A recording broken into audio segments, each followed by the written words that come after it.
ವೈಂಡ್ಸ್, page of wands, sun card represent ಆಗಿದೆ. ಕೆಲವೊಬ್ಬರಿಗೆ long distance relationship ಅನ್ನ ರೆಪ್ರೆಸೆಂಟ್ ಮಾಡ್ತಾ ಇದೆ. ಮತ್ತೆ ಕೆಲವೊಬ್ರು ಟ್ರಾವೆಲ್ ಮಾಡೋದ್ರ ಮೂಲಕ ನಿಮ್ಮ ಪರ್ಸನ್ ಅನ್ನ ನೀವು ಭೇಟಿಯಾಗಿರುವಂತಹ ಪಾಸ್ಟ್ ನಲ್ಲಿ ರೆಪ್ರೆಸೆಂಟ್ ಆಗ್ತಾ ಇದೆ. ನಿಮ್ಮ ಪಾಸ್ಟ್ ನಲ್ಲಿ ನಿಮ್ಮ ಲವ್ ಲೈಫಿನ ವಿಚಾರದಲ್ಲಿ ಒಂದು ರೊಮ್ಯಾಂಟಿಕ್ ಇತ್ತು, ಒಂದು ರೀತಿಯ ಕ್ಯೂರಿಯಾಸಿಟಿ ಇತ್ತು, ಒಂದು ಎಂಜಾಯ್ ಇತ್ತು. ಕೆಲವೊಂದು ರೀತಿಯ ಮೆಸೇಜ್ ಗಳನ್ನ ಎಕ್ಸ್ಚೇಂಜಿಂಗ್ ಮಾಡ್ಕೋತಾ ಇದ್ರಿ, ಫೋನ್ಗಳ ಮೂಲಕ ಅಥವಾ ವಾಟ್ಸ್ಆಪ್ ಗಳ ಮೂಲಕ ಮೆಸೇಜ್ ಗಳನ್ನ ಕಳಿಸ್ಕೊಳ್ಳುವಂತಹದ್ದು, ಒಂದು ರೀತಿಯ ಕ್ಯೂರಿಯಾಸಿಟಿ, ಎಕ್ಸೈಟ್ಮೆಂಟ್ ಗಳೆಲ್ಲ ನಿಮ್ಮ ಲವ್ ಲೈಫಿನ ವಿಚಾರದಲ್ಲಿ ಇತ್ತು. ಪಾಸ್ಟ್ ನಲ್ಲಿ ಕೂಡ ನಿಮ್ಮ ಲವ್ ಲೈಫಿನ ವಿಚಾರದಲ್ಲಿ ಯಾವುದೇ ರೀತಿಯ ತೊಂದರೆಗಳಿರಲಿಲ್ಲ. ಸೊ ಪಾಸಿಟಿವ್ ಆಗಿತ್ತು. ಪಾಸಿಟಿವ್ ಚೇಂಜಸ್ ಗಳು, ಬದಲಾವಣೆಗಳನ್ನೇ ನೀವು ನೋಡಿದ್ದೀರಾ. ಯಾವುದೇ ರೀತಿಯ ತೊಂದರೆಗಳೇನು, ಜಗಳಗಳೇನು ಇಲ್ಲದೆ ಇರುವಂತಹದ್ದು ರೆಪ್ರೆಸೆಂಟ್ ಆಗ್ತಾ ಇದೆ. ಅಟ್ ದ ಪ್ರೆಸೆಂಟ್ ಸಿಚುಯೇಷನ್ ಹೇಗಿದೆ? ಈಗಿನ ಸಿಚುಯೇಷನ್ ಕೂಡ ಸೆಕ್ಯೂರ್ ಆಗಿರುವಂತಹದ್ದು.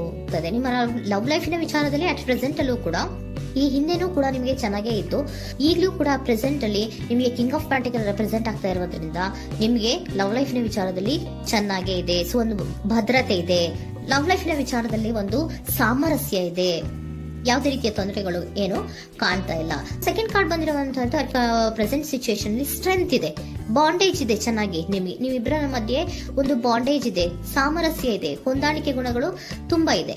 ಆದ್ರೂ ಕೂಡ ಅಟ್ ಪ್ರೆಸೆಂಟ್ ಅಲ್ಲಿ ಕೆಲವೊಂದು ವಿಚಾರಗಳ ಬಗ್ಗೆ ಅನುಮಾನವನ್ನ ಪಡ್ತಾ ಇರುವಂತಹದ್ದು ರೆಪ್ರೆಸೆಂಟ್ ಆಗ್ತಾ ಇದೆ. ಅಟ್ ಪ್ರೆಸೆಂಟ್ ಅಲ್ಲಿ ನೀವು ಕೆಲವೊಂದು ವಿಚಾರಗಳ ಬಗ್ಗೆ ನಿಮ್ಮ ಮೇಲೆ ನೀವು ಕೆಲವೊಂದು ಡೌಟ್ ಅನ್ನ ಪಡ್ತಾ ಇರುವಂತಹದ್ದು ರೆಪ್ರೆಸೆಂಟ್ ಆಗ್ತಾ ಇದೆ. ನಿಮ್ ಲವ್ ಲೈಫ್ ನಲ್ಲಿ ಕೆಲವೊಂದು ರೀತಿಯ ಭದ್ರತೆಗಳಿದೆ.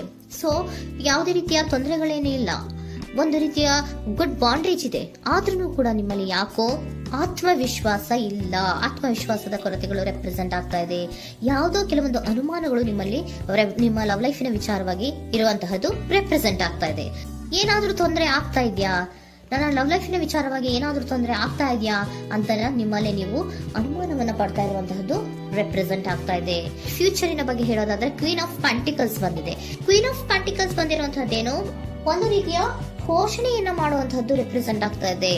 ಯಾಕಂದ್ರೆ ನಿಮ್ಮ ಲವ್ ಲೈಫಿನ ವಿಚಾರವಾಗಿ ಅಟ್ ಪ್ರೆಸೆಂಟ್ ಅಲ್ಲಿ ಕೆಲವೊಂದು ವಿಚಾರಗಳಲ್ಲಿ ಸ್ಟೇಬಲ್ ರಿಲೇಶನ್ಶಿಪ್ ಅಲ್ಲಿ ಇದ್ರು, ಒಂದು ಗುಡ್ ಬಾಂಡೇಜ್ ಇದ್ರೂ ಕೂಡ ನೀವ್ ಯಾಕೋ ಕೆಲವೊಂದು ವಿಚಾರಗಳ ಬಗ್ಗೆ ಅನುಮಾನವನ್ನ ಪಡ್ತಾ ಇರುವಂತಹದ್ದು, ಅದನ್ನ ರಕ್ಷಣೆ ಮಾಡೋದ್ರೊಳಗೆ ಹೆಚ್ಚು ಗಮನವನ್ನ ಕೊಡ್ತಾ ಇರುವಂತಹದ್ದು ರೆಪ್ರೆಸೆಂಟ್ ಆಗ್ತಾ ಇದೆ.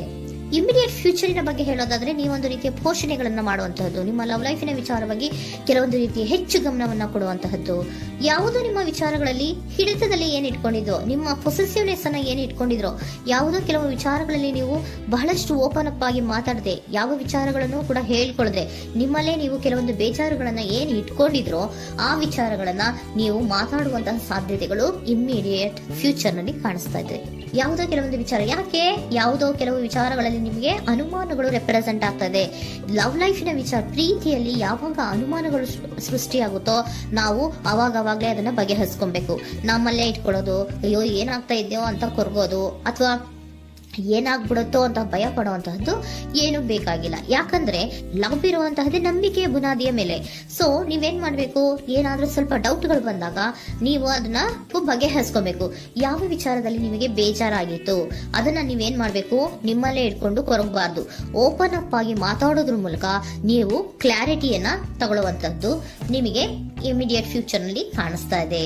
ಯಾವುದೇ ವಿಚಾರಗಳ ಬಗ್ಗೆ ನೀವು ನಿಮ್ಮ ಲವ್ ಅನ್ನ ಅಥವಾ ನಿಮ್ಮ ಪ್ರೀತಿಯನ್ನ ಭದ್ರವಾಗಿ ಉಳಿಸ್ಕೊಳ್ಳೋದಕ್ಕೋಸ್ಕರವಾಗಿ ನೀವು ನಿಮ್ಮಲ್ಲೇ ಇಟ್ಕೊಂಡಿದ್ದಂತಹ ಅಥವಾ ಕೆಲವು ಬೇಜಾರಿನ ವಿಷಯಗಳ ಬಗ್ಗೆ ನೀವು ಹೆಚ್ಚು ಮಾತಾಡಿ, ಓಪನ್ ಅಪ್ ಆಗಿ ಕೆಲವೊಂದು ವಿಚಾರಗಳ ಬಗ್ಗೆ ಮಾತಾಡುವಂತಹದ್ದು ಮತ್ತೆ ಅದನ್ನ ಕ್ಲಾರಿಟಿಗೆ ತಗೊಳ್ಳುವಂತಹದ್ದು ರೆಪ್ರೆಸೆಂಟ್ ಆಗ್ತಾ ಇದೆ. ನಿಮ್ಮಲ್ಲಿ ಬಾಟಮ್ ಆಫ್ ದ ಡಕ್ ಅಲ್ಲಿ ಬಂದಿರುವಂತಹದ್ದೇ ಅದು. ಖುಷಿಯಾಗಿರ್ಬೇಕು, ಸಂತೋಷವಾಗಿರ್ಬೇಕು, ನಮ್ಮ ಲವ್ ಲೈಫಿನ ವಿಚಾರದಲ್ಲಿ ಒಂದು ಎಂಜಾಯ್ ಇರಬೇಕು, ಮತ್ತೆ ನೆಮ್ಮದಿ ಇರಬೇಕು, ಯಾವುದೇ ರೀತಿ ಗಲಿಬಿಲಿಗಳಿರಬಾರ್ದು ಅನ್ನೋಂತಹದ್ದೇ ನಿಮ್ಮ ಎನರ್ಜಿಯಲ್ಲಿ ರೆಪ್ರೆಸೆಂಟ್ ಆಗ್ತಾ ಇರೋದು. ಅದಕ್ಕೋಸ್ಕರನೇ ನೀವು ಏನೇನು ಕೆಲವೊಂದು ಸ್ವಲ್ಪ ಅನುಮಾನವನ್ನ ಪಡ್ತಾ ಇದ್ರಿ ಅಥವಾ ಕೆಲವೊಂದು ವಿಚಾರಗಳಲ್ಲಿ ನೀವು ಡಿಸ್ಟರ್ಬ್ ಆಗಿದ್ರಿ, ಓಪನ್ ಅಪ್ ಆಗದೆ ಹೇಳ್ದೆ ನಿಮ್ಮಲ್ಲೇ ನೀವು ಬೇಜಾರನ್ನ ಮಾಡ್ಕೊಂಡು ಏನು ಕೆಲವು ವಿಚಾರಗಳ ಬಗ್ಗೆ ಕೊರಗ್ತಾ ಇದ್ರಿ, ಅದನ್ನ ನೀವು ಓಪನ್ ಅಪ್ ಆಗಿ ಮಾತಾಡಿ ಅದರ ಬಗ್ಗೆ ತಿಳ್ಕೊಳ್ಳುವಂತಹದ್ದು, ಅದನ್ನ ಕ್ಲಾರಿಟಿಗೆ ತಗೊಳ್ಳುವಂತಹದ್ದು ನಿಮ್ಗೆ ರೆಪ್ರೆಸೆಂಟ್ ಆಗ್ತಾ ಇದೆ. ಪಾಸ್ಟಿನಲ್ಲಿ ನಿಮ್ಗೆ ತುಂಬಾನೇ ಚೆನ್ನಾಗಿತ್ತು, ಅಟ್ ಪ್ರೆಸೆಂಟಿನಲ್ಲೂ ತುಂಬಾನೇ ಚೆನ್ನಾಗಿದೆ. ಬಟ್ ಕೆಲವೊಂದು ವಿಚಾರಗಳ ಬಗ್ಗೆ ನೀವು ಸೆಲ್ಫ್ ಡೌಟ್ ಅನ್ನ ಪಡ್ತಾ ಇರುವಂತಹದ್ದು ರೆಪ್ರೆಸೆಂಟ್ ಆಗ್ತಾ ಇದೆ.